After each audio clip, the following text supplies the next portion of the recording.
Bonjour Sandra, tu as 3 enfants, tu es mécanicienne poids lourd et tu participes à des rallyes. Est-ce que tu peux nous en dire un petit peu plus sur toi? Eh bien, je fais du rallye depuis 2011. Oui. Je suis partie pour une première fois en 2011 sur le rallye des Gazelles en 4x4. J'ai été très vite attirée par le camion, donc je suis partie en 2012 en tant que navigatrice. D'accord. Et à mon retour, j'ai passé mon permis poids lourd sec. Et ensuite, j'ai eu une proposition de faire du trial camion.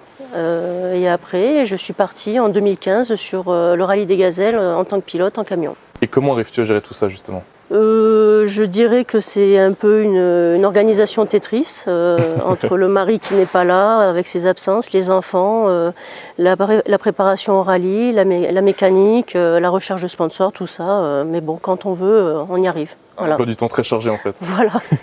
Alors, on l'a dit, tu es mécanicienne poids lourd et tu participes à des rallyes. C'est un choix un petit peu atypique pour une femme. Pourquoi ce choix? Alors ce choix est venu en 2011 à mon départ de mon premier rallye des Gazelles. D'accord. L'idée est venue de mon mari quand il l'a vu à la télé.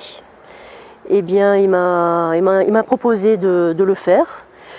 Sur le coup, j'étais avec les bébés, les couches, les biberons, j'avais pas trop la tête à ça. Et vu qu'il me soutenait et que c'était possible, on y est allé. On a monté le projet et puis je suis partie en 2011. Alors du coup, combien de participations au Rallye Raid as-tu à ton actif? Eh bien, j'ai 3 rallyes des Gazelles, j'ai un Karta Rallye et un Cap Féminin Aventure. Alors lors de ce rallye, tu ne seras pas seule, tu auras une navigatrice auprès de toi. Peux-tu nous la présenter? Oui, c'est Lorraine, elle est de Rennes, elle travaille pour la Poste. Et elle a fait le rallye des Gazelles en 2015 et puis on ne s'est pas croisés. Puis elle a vu mon annonce que je cherchais une coéquipière en Bretagne et puis la deuxième annonce, elle a pris contact avec moi. Tu soutiens une association caritative, l'association 1001 sourires. Pourquoi cette association? Eh bien, jusqu'à maintenant, je courais à mon nom. Et justement en 2015, j'ai été accidentée par la mauvaise préparation du véhicule. Et donc je suis rentrée dans une longue rééducation pendant 3 ans, en même temps que ma formation poids lourd, mécanique poids lourd. Et c'est là que j'ai compris qu'il ne fallait pas que je coure qu'à mon nom, que pour moi. Il fallait que je coure pour une association.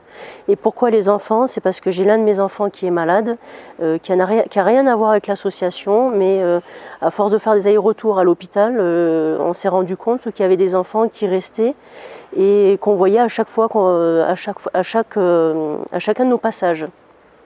Et donc on s'est intéressé donc à ces enfants-là et on souhaitait une association bretonne. D'accord. Pour rester dans le secteur, voilà, qu'on voulait que ce soit régional. Et on est tombé sur l'association 1001 sourires, on a pris contact avec eux et on avait les mêmes objectifs. Donc c'est pour ça on soutient cette association-là et pas une autre. Donc on peut dire que ça donne un petit peu plus de sens à ta participation? Complètement, oui. Ça n'a strictement rien à voir. On court pour cette association et on veut donner un sourire aux enfants. C'est pour ça qu'on interviendra aussi à l'hôpital de Vannes. Et comment est-ce qu'on peut te soutenir ou te suivre pendant ton rallye justement? On peut nous suivre pendant le rallye sur le site du rallye Aïcha des Gazelles où il y aura des comptes rendus quotidiennement et le suivi des équipages. Et également sur les réseaux sociaux par la page Facebook de BPM Group et le team de 1001 sourires. Sandra, merci et bonne chance pour ton rallye et surtout félicitations pour ton engagement auprès de l'association 1001 sourires. On n'hésitera pas à te suivre lors de ton rallye 2019 des Gazelles. Merci Pierre.